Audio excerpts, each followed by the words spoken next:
Hello friends, welcome again to Uncovering UPSC. So as we are continuing Murnal Sir Economy Notes classes, so this is my class number 4 and the first topic for today is card tokenization. Class third तक हमने card tokenization से पहले वाले topic जो कि debit card और credit card था वो कर लिए हैं. So let's start with card tokenization. तो कार्ड टोकनाइजेशन हमारा ये 2022 से इफ़ेक्टिव हुआ.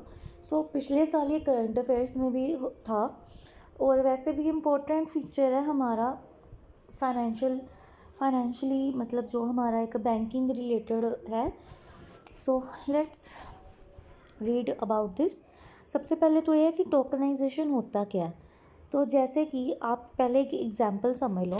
जैसे कि हम फूड आउटलेट्स पे जाते हैं, मोस्टली फूड आउटलेट्स होते हैं जो हमारे मॉल्स वगैरह में, वहाँ पे टोकन सिस्टम होता है. आई बिलीव आपको ये ज़्यादातर आपको पता होगा, जिसमें कि आप एक काउंटर नंबर वन पे आप अपना मनी डिपॉज़िट करते हो. जितने का भी आपने फूड या कुछ लेना है, दूसरे काउंटर पे आप वो टोकन फर्स्ट काउंटर आप मनी डिपॉज़िट करा के आप टोकन इशू करते हैं, आपको टोकन देते हैं. तो ये टोकन आप सेकंड काउंटर को डिपॉज़िट करवाते हो और आपको वहाँ से फूड मिलता है ना. तो ऐसे ही तो इससे फ़ायदा क्या होता है, जो काउंटर नंबर 2 को अगर सीधा ही आपसे कैश लेके मनी लेके आपको फूड देना हो तो इनको दिक्कत इनकी ये बढ़ जाएगी, इनको हैंडलिंग की दिक्कत आएगी. एक तो इनको कैश हैंडल करना पड़ेगा, हिसाब रखना पड़ेगा, आपको देना पड़ेगा, पैसे चेंज वगैरह की दिक्कत आएगी. दूसरा, आपने क्या ऑर्डर किया, अगर काफ़ी भीड़ है यहाँ, ठीक है, तो आपने क्या ऑर्डर दिया, कितनी क्वांटिटी है, वो सब हिसाब इसी बंदे को रखना पड़ेगा जो कि फ़ूड सर्व कर रहा है. तो आपको फूड दे या ये सब हिसाब करे कि कितने पैसे दिए, कितनी क्वांटिटी लेनी है, क्या लेना है, ठीक है. तो इस सब को ये हमारा टोकनाइजेशन की रिप्लेस करके सिस्टम से ये सब हम दिक्कतों से छुटकारा वो अपना पीछा छुड़ाते हैं और अपना ईज़िली फोकस कर पाते हैं सिर्फ फूड सर्विसिंग पे, है ना. तो एक ही इनका काम रह जाता है कि फूड को सर्विस करो, टोकन पे जो लिखा है एज इट इज़ वो फूड डिलीवर करना है. सेम ऐसे ही हमारे फाइनेंशियल सिस्टम में कार्ड टोकनाइजेशन का मेन पर्पस ही यही है कि एक हमारे जो डेबिट और क्रेडिट कार्ड होते हैं, है ना, डेबिट या क्रेडिट कार्ड, तो इनका क्या फाइनेंशियली फ्रॉड काफ़ी होते हैं कि इन पे जो डेटा फीचर्स लिखे होते हैं उनसे काफ़ी फ्रॉड होता है. तो टोकनाइजेशन में भी इन्होंने यही अश्योर किया है कि एक आपको डेबिट या क्रेडिट कार्ड के बदले एक आपको टोकन इशू कर देंगे जो कि बैंक करेगा या फिर आपका पेमेंट गेटवे सर्विस प्रोवाइडर करेगा. टोकन पे बस थोड़ी सी कुछ भी इंफॉर्मेशन लिख देंगे कि टोकन नंबर दिस या दिस, जिससे कि आप एक as a reference number to the original credit या डेबिट कार्ड, ठीक है, जिससे कि आपका ये जो ओरिजिनल डेटा था क्रेडिट या डेबिट कार्ड पे, जिसको कि सेंसिटिव डेटा भी बोलते हैं, 16 digit account number, expiry date, security code, ये रिप्लेस कर दिए जाएंगे या फिर इनको छुपा दिया जाएगा. और टोकनाइजेशन इज़ अ प्रोसेस जिससे कि एक सेट ऑफ नंबर क्रिएट कर दिया जाएगा जिसको टोकन बोलेंगे और ये सारी सेंसिटिव इन्फॉर्मेशन को हाइड कर देगा, ठीक है. जिससे कि आपकी कार्ड की इन्फॉर्मेशन है ये वाली, वो जो आपकी मर्चेंट की वेबसाइट है उसको शो ही नहीं होगी, जस्ट कार्ड का एक टोकन का एक नंबर शो होगा और आपके ऐसे ट्रांजैक्शन इजी हो जाएगी. उसको कोई आपकी फाइनेंशियल इन्फॉर्मेशन नहीं जाएगी और आप सिक्योर हो जाओगे, है ना.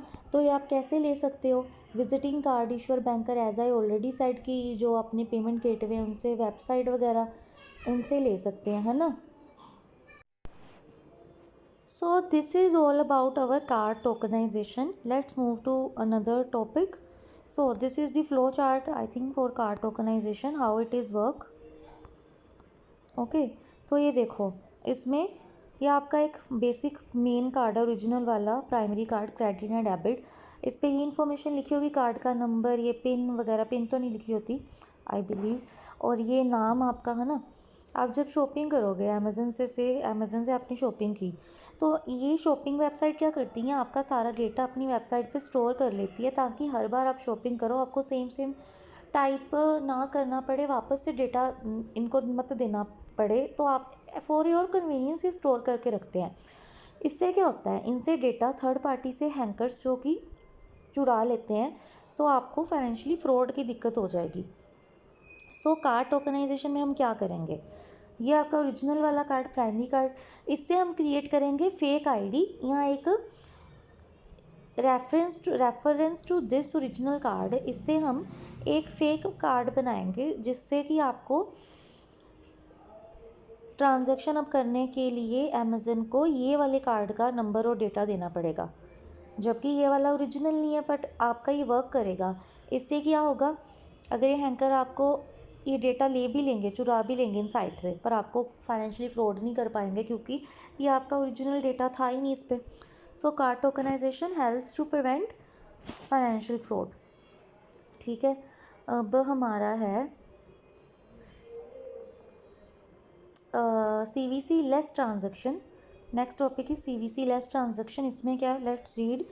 Normally during online transaction customer has to enter card holder verification code every time when making payment, but after the RBI's tokenisation norms this may not be required every time. ठीक है, तो CVC less transaction में यही है कि जब आप online transaction करते हो तो आपको कार्ड होल्डर वेरिफिकेशन कोड हर बार देना पड़ेगा, बट RBI के जो टोकनाइजेशन वाले नॉर्म्स इशू हैं उसके अंदर ये आपका रिक्वायरमेंट उन्होंने ख़त्म कर दी कि हर बार आपको नहीं देने की ज़रूरत। ठीक है, तो बस ये सिंपल सा था। उसके बाद हमारा है national common mobility card. So national common mobility card जो कि 2019 में आया था, इसके बारे में थोड़ा सा पढ़ते हैं। One nation one card model by ministry of housing and urban affairs ने इशू किया one nation one card model with the help of NPCI, हमारा national payment corporation of India, Bharti electronics limited and कुछ banks की help से। Basically यह card है ये जिसको आप यूज़ कर सकते हो ट्रेन और बस के टिकट्स बाय करने के लिए, बट ये as it is written here कि ये पुराना टॉपिक हो गया 2019, सो ये करंट अफेयर्स के लिए इतना इंपॉर्टेंट नहीं है। सो बेसिकली आपको थोड़ा सा बस आइडिया होना चाहिए इसका। उसके बाद है FASTag for paying toll fees at highway. 2017 में ये सर्विस हो गई थी कि प्रीपेड रिचार्जेबल टैक्स होते हैं जो कि आपकी देखो कार की शीशा जो ऊपर विंड शीट होती है उसके ऊपर ये ऐसे एक कार्ड लगा दिया जाता है। जब भी आप इस टोल प्लाज़ा से निकलेंगे तो ऑटोमेटिकली ये RFID जो टेक्नोलॉजी होती है, रेडियो फ्रिक्वेंसी आइडेंटिफिकेशन, उसके तहत ये आपका अमाउंट कट जाएगा, आपके जो कार्ड आपने जितना भी उसका रिचार्ज किया होगा उसमें से पैसे कट जाएंगे और आपका टोल, आपको रुकना नहीं पड़ेगा, टोल पेड हो जाएगा। ठीक है, तो ये national highway authority of India, और इसके बारे में थोड़ा सा दिया है कि है क्या, statutory body under highway ministry. इसने 2 ऐप्स लॉन्च की, माई फास्टैग और फास्टैग पार्टनर, जिससे कि आप इलेक्ट्रॉनिक टोल कलेक्शन कर सके। इसमें से कोई भी एक ऐप आप फ़ोन में डाउनलोड करके आप इसको चला सकते हो। और national electronic toll collection technology किसने डेवलप की है, NPCI ने। ठीक है, ये आपको प्रोसीजर सबको बेस आई थॉट कि सबको पता ही होगा, तो आप एक बार रीड आउट कर लीजिएगा, इससे इजी है। उसके बाद है हमारा MDR मर्चेंट डिस्काउंट रेट। अब मर्चेंट डिस्काउंट रेट में क्या है, पहले तो what is merchant discount rate, ये एक फ़ीस है। मर्चेंट डिस्काउंट रेट एक फ़ीस है that a merchant must pay to his acquirer bank for every credit और डेबिट कार्ड ट्रांजैक्शन। कौन देगा, ये मर्चेंट जिससे आपने शॉपिंग की है वो आपका मर्चेंट सेलर वो पे करता है ये merchant discount rate fees rate अपने बैंक को, है ना। अगर किसी उसके बायर ने क्रेडिट या डेबिट कार्ड से ट्रांजैक्शन की तो हर ट्रांजैक्शन के लिए वो अपने बैंक को मर्चेंट पे करेगा फ़ीस। और ये जो मर्चेंट डिस्काउंट रेट होती क्यों करेगा वो पे, क्योंकि उन्होंने वो बैंक उसको फैसिलिटी दे रहा है ना कि अगर किसी बायर के पास, आपका जो कस्टमर उसके पास कैश नहीं है तो मर्चेंट का बैंक फैसिलिटी दे रहा है ना कि वो कैशलेस पेमेंट कर दे, ऑनलाइन ट्रांजैक्शन कर दे, तो ये फैसिलिटी दोगे तो कैश जिसके पास नहीं भी है वो नहीं लेके घूमता, तो ऑनलाइन अगर आपने दी फैसिलिटी तो आपकी उतनी सेल होगा, ज़्यादा सेल बढ़ेगी, है ना। तो MDR फीस शेयर्ड होती है 3 पार्टीज़ के बीच में, जो कस्टमर का कार्ड इशूइंग बैंक है, जिस बैंक से कस्टमर ने जिस बैंक के थ्रू अपना पेमेंट की उसका बैंक, एक मर्चेंट का बैंक जिस बैंक में वो पेमेंट ट्रांसफ़र हुई वो वाला, और थर्ड है पेमेंट गेटवे प्रोवाइडर। अब पेमेंट गेटवे प्रोवाइडर वही हो गया ना, ये मास्टर वीज़ा या रुपए कार्ड, जिसने पेमेंट वो फैसिलिटेट की कि वो ट्रांसफ़र हो जाए, है ना। तो ये देखो कि जैसे ही मर्चेंट डिस्काउंट रेट, ये जो फ़ीस है ये उसको अपने प्रॉफिट से ही कट करवानी पड़ेगी ना, तो इससे क्या उसका प्रॉफिट मार्जिन कम हो जाएगा, लेस हो जाएगा। और मर्चेंट ये वाले पॉइंट ऑफ सेल डिवाइसेस को रखने से, जो कार्ड स्वाइपिंग मशीन होती है, ऐसी वाली मशीन होती है, इस पर अपना कार्ड ऐसे स्वाइप कर दो, उसको मतलब कि रखने से मतलब डिस्करेज होते हैं, क्योंकि उनका प्रॉफिट कम हो जाएगा। तो उससे क्या होता है, डिजिटल इकोनॉमी के बीच में एक रुकावट आ जाएगी। अगर ये नहीं रखेंगे तो कैशलेस इकोनॉमी हमारी नहीं हो पाएगी, या लेस कैश इकोनॉमी नहीं हो पाएगी। सो आरबीआई ने कुछ स्टेप्स लिए ताकि ये मर्चेंट डिस्काउंट रेट इशू को सोल्व किया जाए। सबसे पहले था 2017 में एमडीआर फीस पे सीलिंग लगा दी कि कोई भी बैंक मोर देन X% नहीं चार्ज कर पाएगा। देन उसके बाद कुछ 2019 में अपने टेक्निकल रूल्स बनाए टू हेल्प, है ना, मर्चेंट्स। और उसके बाद मर्चेंट डिस्काउंट रेट सब्सिडी दी मियती ने। MeitY is a ministry of electronics and information technology, है ना। तो ये हमारी मिनिस्ट्री ने एमडीआर सब्सिडी दी थी, जो कि पुरानी हो चुकी है, अब 2022 तक थी आई थिंक, तो इट डजेंट मैटर नाउ।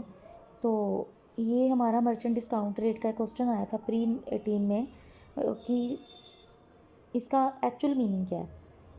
तो आप ये ट्राई करना कि आप इसको अटैम्प्ट करो, इजी है, ठीक है। और उसके बाद हमारा ये भी कुछ पढ़ लेते हैं, चलो। अगर हमारा बैंकर प्रमोट करे रुपए डेबिट कार्ड यूपीआई ऐप, तो बैंकर को एमडीआर फीस नहीं मिलेगी। मतलब ये हमारे इंस्ट्रूमेंट जैसे अलग अलग बता दिए उन्होंने।